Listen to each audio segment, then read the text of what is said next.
সুন্নাহ আছে তুমি জানো কি?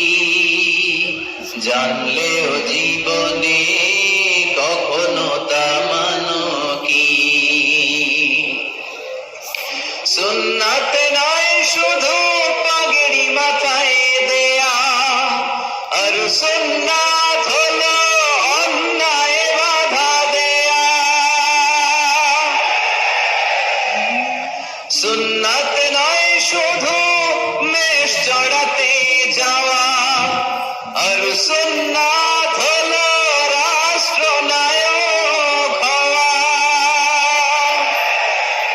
মোহাব্বতে তার সুদিনের সাথী তুমি, দুর্দিনেও তার পাশে থাকো কি? আর কিছু সুন্নাহ আছে তুমি জানো কি? জানলেও জীবনে